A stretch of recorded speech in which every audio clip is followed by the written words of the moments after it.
반갑습니다. 네, 저는 화성 함께하는 교회에서 온 김명호 목사입니다. 오늘 말씀을 통해서 우리 같이 은혜 받고 또 기도하는데 하나님의 놀라운 은총이 열려지는 역사가 있기를 간절히 소망합니다.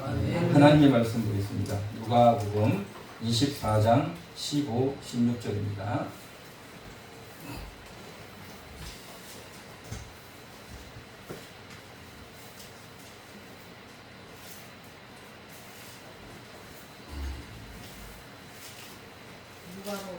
누가복음 24장 15, 16절입니다. 제가 읽도록하겠습니다. 그들이 서로 이야기하며 문의할 때에 예수께서 가까이 이르러 그들과 동행하시나 그들의 눈이 가려져서 그인 줄 알아보지 못하거늘. 아멘. 이 말씀은 잘 아시다시피 예수님 죽으시고 난 이후에 부활하신 어간에 일어났던 유명한 사건입니다. 그래서 이 내용에서 엠마오로 가는 두 제자, 그 두 제자에게 예수님이 나타나셨고, 그러나 이 제자들은 예수님을 알아보지 못했죠. 그래서 그때 있었던 배경과 상황들을 지금 쭉 성경에서 언급을 하고 있는데요. 지금 문제는 뭐냐? 저들이 두 제자가, 이 두 제자라고 하는 것은 예수님이 12제자는 아니었던 것 같아요. 성경에 보면 제자라고 하면 12제자만 제자가 아니라 그 외에도 많은 제자들이 있었습니다. 그래서 이 제자들이가 갑니다. 서로 이야기를 하고 가고 있죠. 그렇게 이야기를 하고 가고 있는데 갑자기 예수님이 등장한 거죠. 예수님이 등장해서 이야기를 하고 말을 걸고 대화를 하고 있는데 이들은 옆에 오신 분이 누군지 알아보지 못했다라는 겁니다. 옆에 있는지도 몰랐단 말이죠. 예수님이 나타났는지도 몰랐어요. 이 제자들은 당연히 예수님을 알죠. 예수님의 얼굴을 알죠.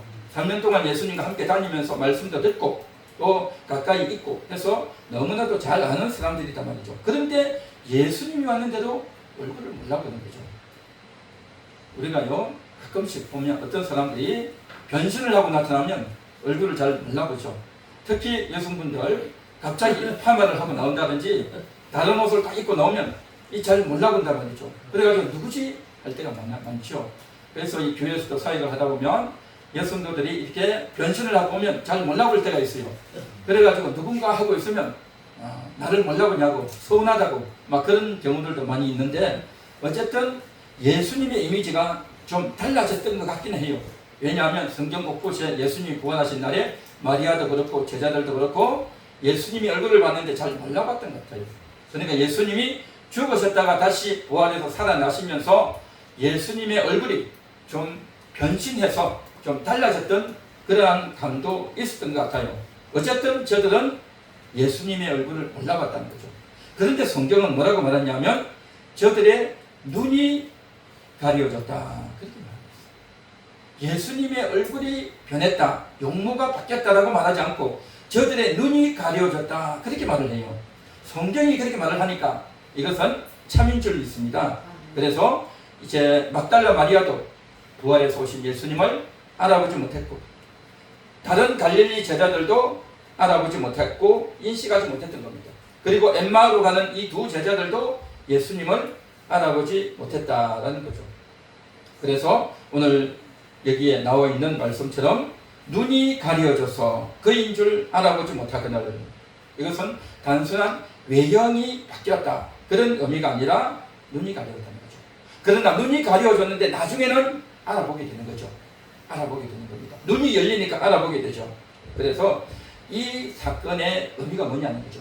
이것은 바로 제자들이 이 사건을 알지 못했던 겁니다. 예수님의 십자가와 부활의 사건을 아직 알지 못했고 메시아가 누군지, 메시아가 어떤 역할을 하는지를 잘 몰랐던 그러한 시기였고 예수님의 부활을 받아들일 만한 충분한 마음의 준비가 되어 있지 않았다 그러한 의미다라는 거죠. 자, 그렇다고 한다면 우리가 여기서 생각해 볼 게 있습니다. 제자들이 그렇게 잘 몰라봤으면 예수님께서 등장했으니까 야 내가 예수다, 내가 누군지 모르겠느냐, 예수님이 먼저 말씀하시면 되지 않겠어요? 여러분 그렇지 않습니까? 누군가가 잘 몰라보면, 상대방이 몰라보면 아 내가 누구다 라고 이야기하면 상대방이 혹시 몰라봤더라도 알아보고 인사하고 그렇게 되는 거죠. 그런데 예수님은 자기의 신분을 밝히지 않고 있는 겁니다. 내가 누구다, 내가 살아났다, 그런 말 안 하셔요. 안 하셔요. 오히려 저들에게 질문합니다. 너희들이 지금 무슨 이야기를 하느냐. 오히려 저들에게 질문을 해요. 저들에게 질문하고 저들이 답을 하게 하는 겁니다. 그러면서 저들이 무슨 생각을 갖고 있는지, 저들 마음속에 어떤 마음이 있는지 그것을 하나씩 끄집어내는 그 일을 예수님이 하고 있다는 것을 오늘 우리가 본문을 통해서 알고 있다는 거죠. 네. 그래서 저들이 지금 눈이 가려져 있다라고 하는 것은 단순히 저들이 무지했다 그런 의미가 아니다 말이죠. 저들은요 예수님의 사건 자체를 알고 있었어요. 예수님이 십자가에서 죽으셨죠. 또 살아났다는 이야기를 들었어요. 여자들을 통해서 들었단 말이죠. 그리고 무덤이 비어있다는 것도 들었단 말이죠. 그렇다면 이게 뭔지를 알아야 되는데 이 사건은 접하고 소식은 들었는데 그것이 무엇을 의미하는지 그 사건의 의미를 저들은 모르고 있었던 겁니다. 그러다 보니까 저들의 마음은 여전히 무겁고 저들의 마음은 낙심한 상태로 있었다라는 거죠. 왜 그렇습니까? 이 사건의 의미를 몰랐기 때문에 예수님이 죽으신 의미, 다시 부활하신 의미를 모르기 때문에 눈이 가려져 있다. 그렇게 연결이 되어지는 거죠. 저들은 어떤 생각을 했습니까? 예수님은 메시아시다. 예수님은 메시아이기 때문에 이제 이스라엘 나라를 해방시켜 줄 거다. 우리나라를 로마에서 독립시켜 줄 거다. 그런 관점에서 저들은 예수님을 인식하고 생각했다는 겁니다.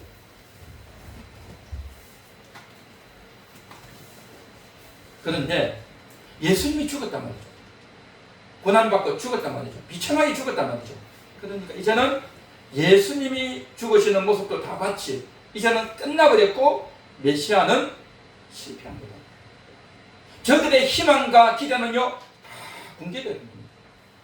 더 이상 저들은 희망을 가질 건덕지가 없어졌다는 거죠. 그래서 그런 생각을 갖고 있는 제자들이기 때문에 예수님께서는 내가 살아났다 그런 말씀을 안 하시는 거죠. 이 시기에서는 저들의 그 마음 상태에서는요 예수님이라는 것을 자기 신분을 밝히고 부활의 사실을 밝힐 수가 없었다는 겁니다. 왜 그럴까요? 이런 상태로 저들이 잘못된 생각을 갖고 있는데 부활의 사실만 알려주면 제자들은 여전히 메시아에 대한 잘못된 기대가 그대로 간다는 거죠. 그 잘못된 기대를 그대로 갖고 있는 상태라고 한다면 어떻게 되겠습니까? 안 돼요. 그러면 안 된다는 겁니다. 그래서 예수님께서는 자신이 예수고 내가 다시 살아났다라고 이야기하면 저들은 충격을 받겠죠. 예수님에 대해서 너무 반가워했겠죠. 아, 예수님 죽었는 줄 알았는데 이렇게 살아나셨군요. 예수님 얼마나 고생했습니까? 너무 반가웠습니다. 온갖 인사를 하고 끼안고 하겠죠. 그런데 예수님은 그걸 원하지 않았다는 겁니다. 그걸 원하지 않고 오히려 예수님이 뭐라고 말씀했습니까? 미련하고 선지자들의 말한 것을 마음에 더디 믿는 자들이요. 그렇게 예수님이 이야기했다는 겁니다.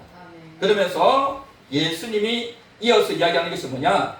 바로 십자가는 실패가 아니다. 십자가를 짐으로 말미암아 이제 모든 것이 죽고 끝나고 실패한 게 아니다. 이 십자가는 하나님의 계획이다. 이걸 지금 이야기하는 겁니다. 십자가를 통해서 영광이 들어가야 된다. 이게 바로 메시아의 길이라는 겁니다.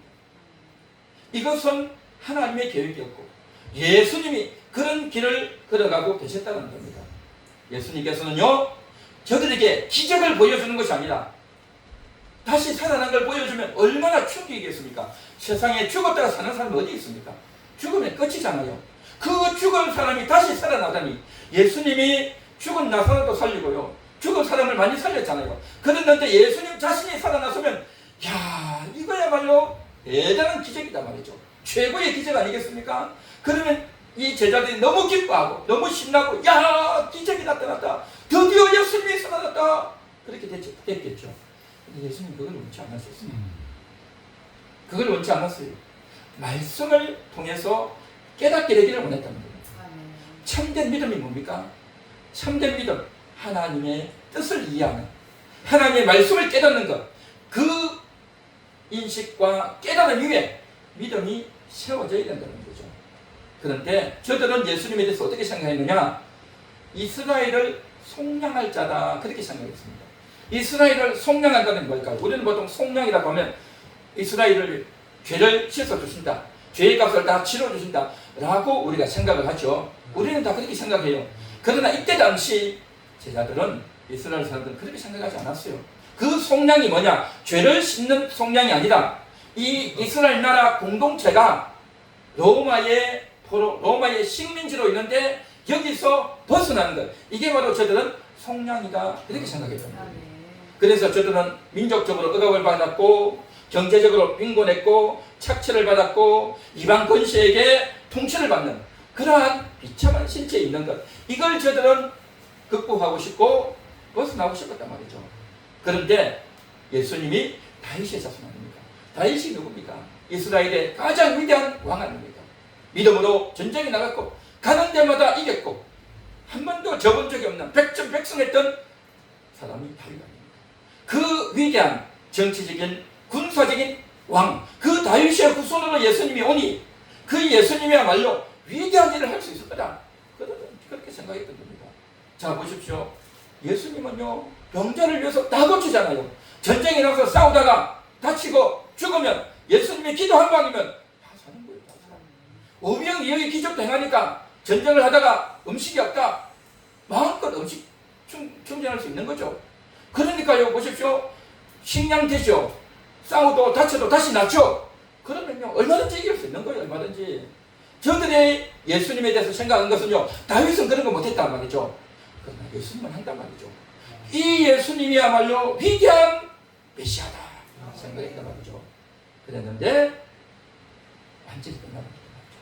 그런 생각을 계속 갖고 있는 저들, 그런 생각을 갖고 있었기 때문에 절망했단 말이죠. 끝났다, 그렇게 생각했던 거죠. 저들은요, 메시아는 승리한다, 메시아는 이긴다, 메시아는 왕권을 회복한다, 로마를 몰아낸다, 그래서 이스라엘 다시 회복하고 복구한다, 그런 생각을 갖고 있었단 말이죠. 그렇기 때문에 예수님이 고난당하고 피를 흘리고 죽은 것은 이제는 패배다, 저주받은 거다, 이제는 아무것도 아니다, 모든 것 끝났다 라고 생각했단 말이죠. 정치적인 군사적인 메시아로 생각했는데 아무것도 아니었단 말이죠. 아무것도 아니었어요. 그래서 이러한 생각을 하고 있고 그러면서 예수님과 대화하고 있는데 예수님이라는 걸 몰랐단 말이죠. 얼굴을 봐도 몰랐고 대화를 하면서도 몰랐고. 여러분, 우리가 이제 예수님이 하는 이야기 심상치 않잖아요. 그래서 저희들이 묻죠. 아니, 이스라엘에 있었던 일이 어떤 일이 있는지도 모르느냐 라고 묻죠. 요즘 무슨 일이 있었느냐 하니까 메시아가 죽고 이제 죽고 무덤이 비어있다고 한다, 다시 살아났다고 하는 그런 이야기도 들린다 라고 하는 그러한 이야기를 하고 있는데도 불구하고 저들은 예수님일 거라는 생각은 전혀 못했다는 거죠. 그러면 이렇게 하지 않겠습니까? 이상한 이야기를 할 때 당신 누구요? 당신 어디서 왔어? 한번 물어볼 수 있지 않겠어요? 그런데 저들은요, 그런 생각도 못했어요. 왜 그렇습니까? 상태가 너무 안 좋은 거죠. 심적인 상태가 너무 안 좋은 거죠. 심적인 상태가 너무 안 좋다 보니까, 너무 혼란스럽다 보니까, 마음이 너무 낭망스럽다 보니까 이상한 사람이 와가지고 뭐 요즘 무슨 일이 있었냐고 물어보고 이상한 이야기를 한단 말이죠. 그러니까 도무지 마음에 내키지도 않고 도무지 알아보지도 못했고 예수님일 거라고는 생각도 못하고 있었던 겁니다. 이것을 가리켜서 성경에서는 눈이 가리워져 있었다. 눈이 가리워져 있었다. 그래서 저들은요, 인식 자체가 작동을 안 하는 겁니다. 제자들은 인식 자체가 작동 안 해요. 하나님이 어떻게 교육을 하셨고 전에 예수님이 어떻게 말씀하셨는지 그런 거 전혀 생각을 못 하는 겁니다. 이 사람이 누굴까 관심도 없고 신경도 안 쓰는 겁니다. 복잡한데 이제 예수님 죽고 끝나서 이제 우리 제갈길 가야 되겠다, 이런 식으로 흩어져 가고 있는 사람들이었단 말이죠. 그런 사람들에게 예수님이 접근하신 거죠. 접근하셨습니다. 그렇게 접근해서 예수님이 오고 있는 것, 이게 또한 희망이고 새로운 길이 열려지는 줄 믿습니다. 그래서 이 두 제자들은요, 그 굳어진 마음이다 보니까 예수님을 제대로 알지 못했고, 자신들의 틀이, 자신들의 인식의 틀이 너무 강하다 보니까 예수님이 안 보이는 겁니다. 오늘날 우리들도 마찬가지입니다. 어떤 일이 잘 풀리고 형통하면 하나님이 함께 하실까, 그렇게 생각합니다. 좀 어려워지고 답답하고 고통스러우면 하나님이 떠나가신 거 아닌가, 그렇게 생각한다. 우리는 눈에 보이는 상황을 가지고 나타난 결과를 가지고 해석하고 의미를 부여하려고 자꾸 한다는 거죠. 이러한 것들을 가지고 있으면요, 이게 안 된다는 겁니다. 이것은 그때 당시 두 제자뿐만 아니라 오늘날 우리들도 비슷한 상황이 될 것입니다.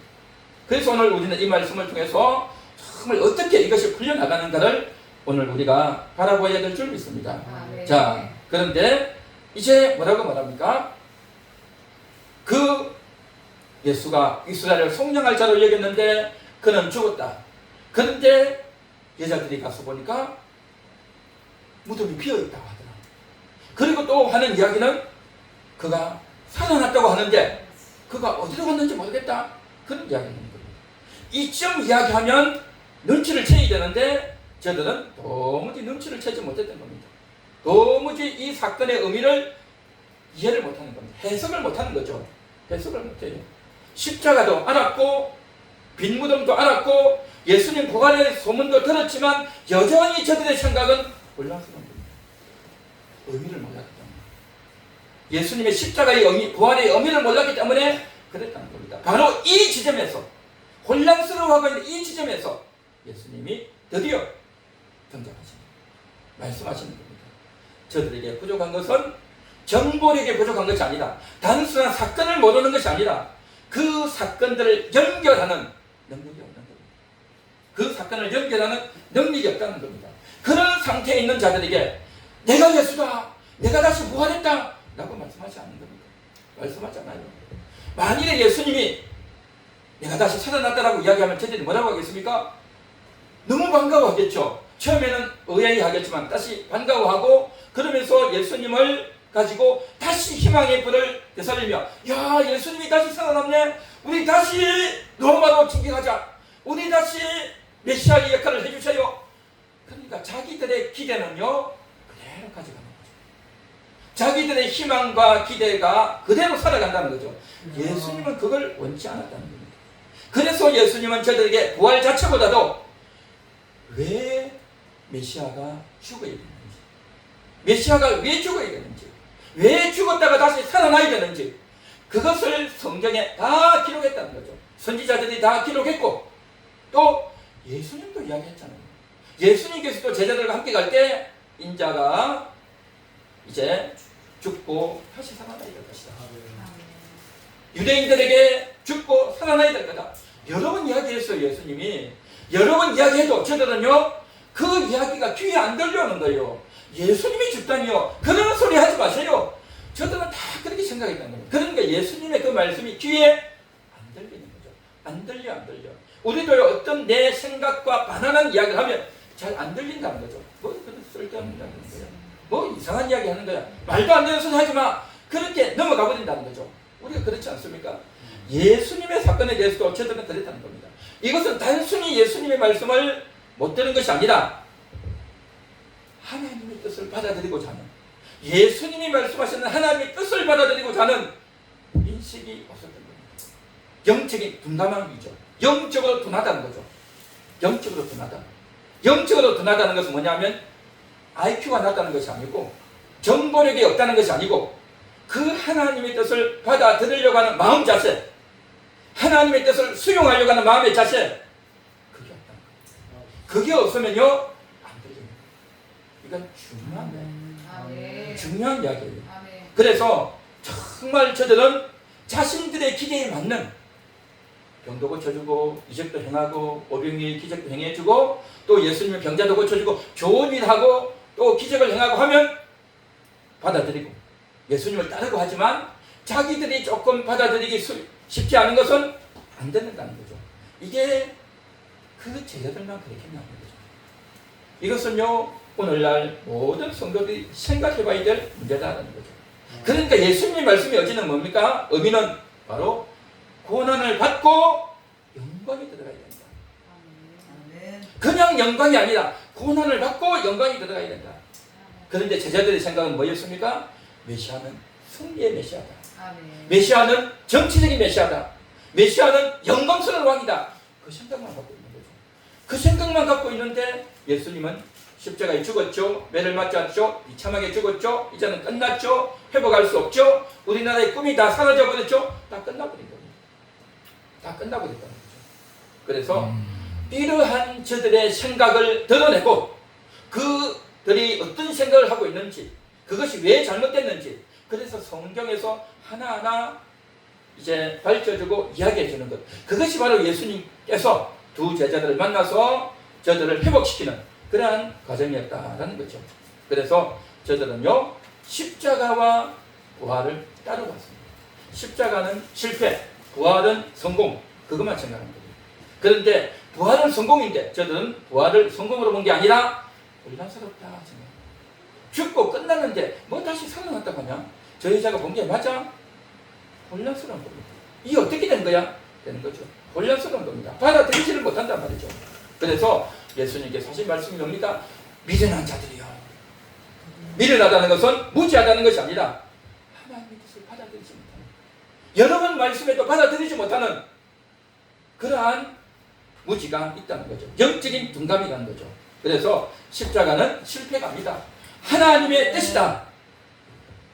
이걸 오늘 우리는 다시 한 번 더 생각해야 될 줄로 있습니다. 그래서 저들의 기대는요, 깨어져야 되는 거예요. 메시아에 대한 오해가 깨어져야 되는 거예요. 그런데 그 메시아에 대한 기대와 소망을 갖고 있는 한 어떻게 됩니까? 낙심하게 되고 좌절하게 된다는 거죠. 오늘날도 우리는요, 성경을 읽고 하나님의 뜻에 대해서 많은 이야기들을 하지만 결정적인 순간이 오면 그냥 어떻게 됩니까? 마음이 무거워진다는 거죠. 내가 기도했는데 기도에 응답이 없을까? 나는 기도빨이 약한 건가? 기도를 더 세게 해야 되는 건가? 그렇게만 생각한다는 거죠. 또한 우리는요, 억울하고 손해보는 일을 당하게 되면 그저 속에서 원망이 나오고 참을 수 없게 되고 싸우게 되고 이런 마음들이 우리 속에 있지 않냐는 거죠. 내가 인정받고 대우받고 싶은데 인정받지 못하게 되면 하나님의 영광을 이야기하고 하나님을 열심히 찬양하지만 그냥 섭섭해지는 거죠. 비교의식을 듣고 자존심 상하고 그런 일이 벌어진다는 거죠. 이게 다 뭐겠습니까? 우리 속에 이러한 것들이 다 숨어있고 또 이제 내포되어 있는 거죠. 그래서 이제 그러다가 어떤 일이 잘 풀리면, 어떤 권한이 생기게 되면, 영향력이 생기게 되면, 돈이 조금 생기게 되면 이제 그것을 가지고 큰 소리치고 자랑하고 또 내 마음대로 하려고 하는 그런 마음들이 있다는 거죠. 이게 참 이게 사람 속에 있는 이러한 부분들, 영의 눈이 열려져야 되는데 이것을 가리켜서 눈이 가려져 있다 그렇게 말합니다. 눈이 가려져 있다 그렇게 말한다는 거죠. 그런데 예수님께서 이렇게 제자들과 함께 저들에게 질문하고 저들이 이야기하게 하고 그러면서 이제 십자가의 죽음과 빈무덤과 부활의 사건까지 이야기하니까 드디어 예수님이 개입을 하시면서 선지자의 글, 모세의 글을 이야기해서 성경에 메시아가 죽는다, 죽고 나서 다시 회복된다, 그 이야기하고 있잖아요. 그 사건이 바로 이거다, 바로 이거다, 그걸 지금 이야기한다는 거죠. 제자들은 예수님을 따르던 자들이었어요. 예수님을 사랑했어요.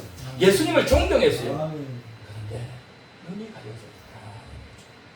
눈이 가려져 있는 겁니다. 예수님을 자신의 기대의 틀에 넣고 예수님을 생각한다는 거죠.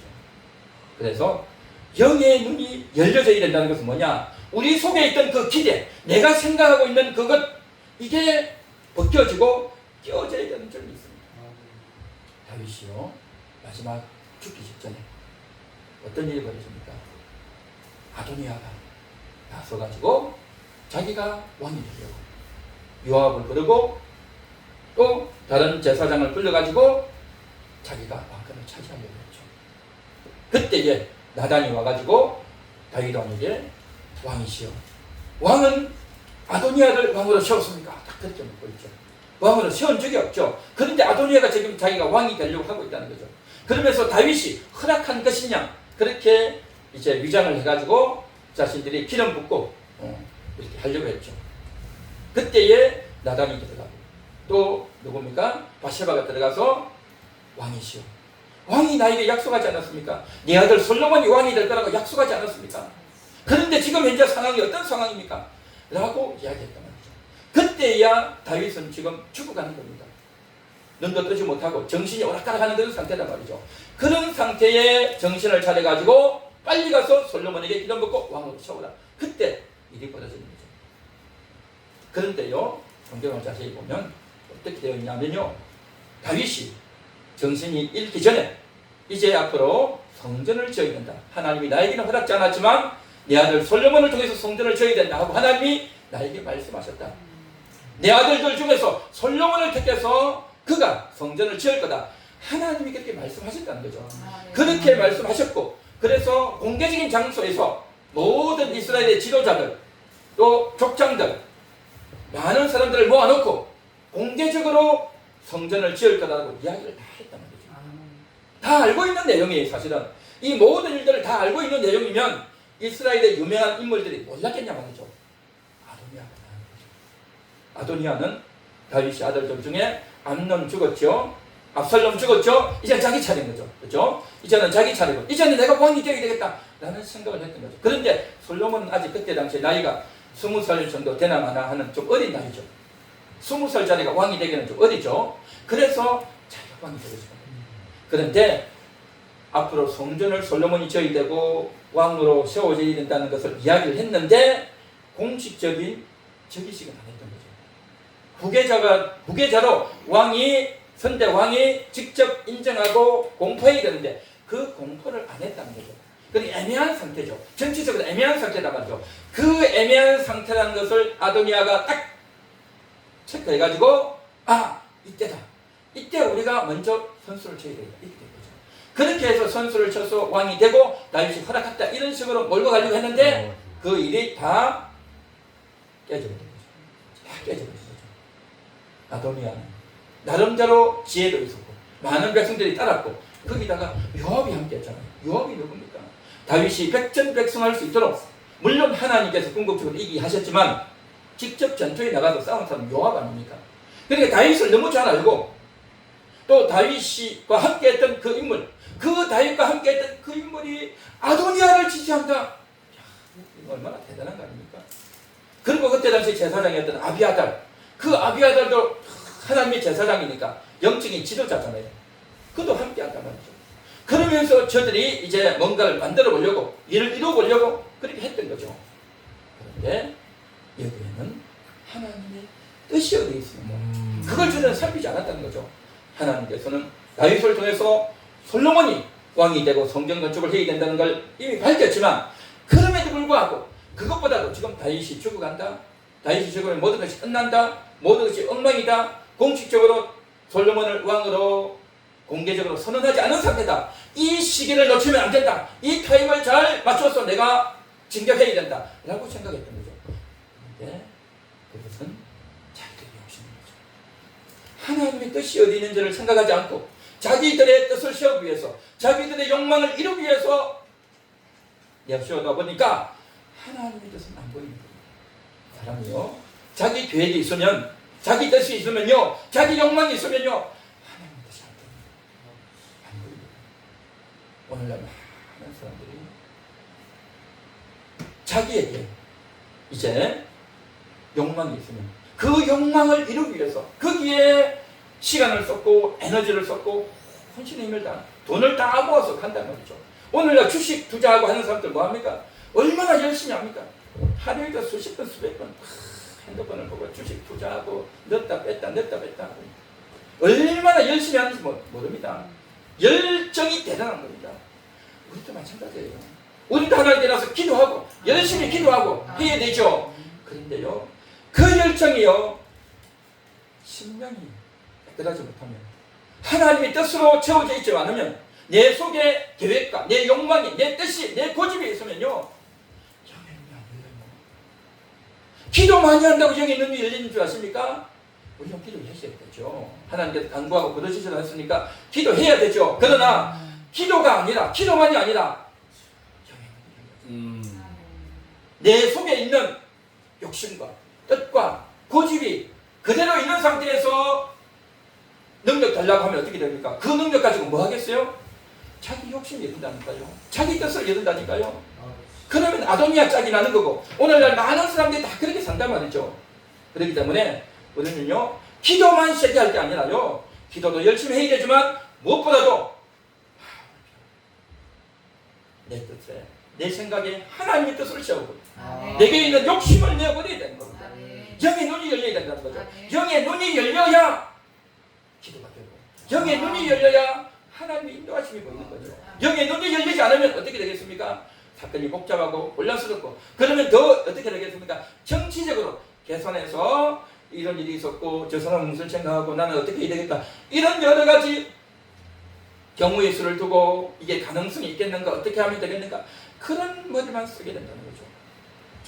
정말 우리는요, 하나님의 뜻을 앞세워야 될 줄 믿습니다.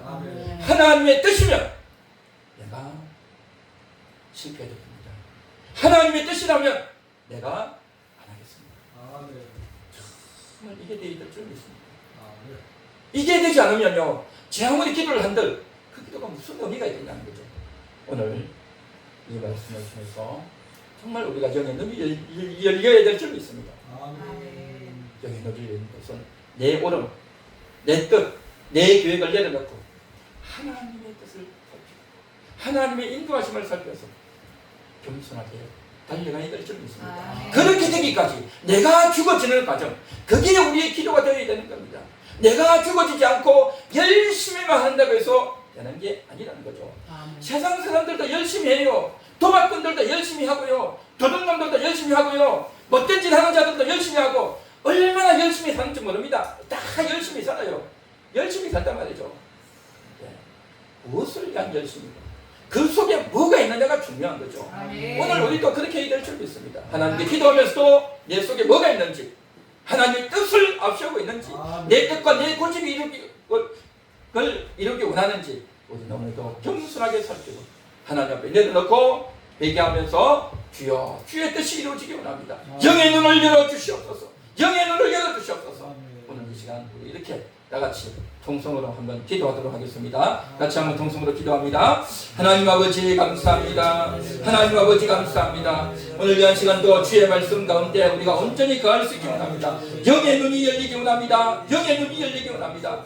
주여, 주여, 내 뜻을 이루고 내 문제를 이루고, 주여, 내 어려운 문제를 풀어나가는 것이 문제가 아니라 하나님의 뜻이 이루어지기 원합니다. 하나님의 뜻이 이루어지기 원합니다. 하나님의 뜻이 이루어지기 원합니다.